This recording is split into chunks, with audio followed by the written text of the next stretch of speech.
Breaking news, বাংলাদেশের cricket খেলোয়াড়ের ভক্তরা যারা তাদের ঘর বাড়িতে আগুন দিয়েছে সে তো সামান্য। যত খেলোয়াড় সুদানের ফুতায় তোরা ডুবাইতে আসত, বাংলাদেশে তোরা আসবে না। বাংলাদেশে আসলে তোদের অবস্থা ভয়াবহ অনেক হবে।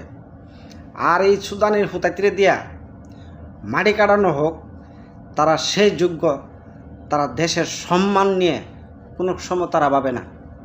আবার দলের জার্সির মেজেন নাম দেওয়া হয়েছে টাইগার। মাদার সুদের ভাতছগল, তোরা কিসের টাইগার হলে? সেই জার্সির থেকে টাইগারের নামটি উচ্ছেদ করে সেইখানে জুতার ফুটেজ দেওয়া হোক, তাহলে বাংলাদেশের এই হেলুয়ার মাদার সুদরা তারা মনে রাখতে পারবে দেশের মান সম্মানের কথা। আজকে এই মাদার সুদের বাচ্চাগল এত নিকৃষ্ট একটা খেলা খেলছে, সেই হাঙ্কির ফুতায় তোরা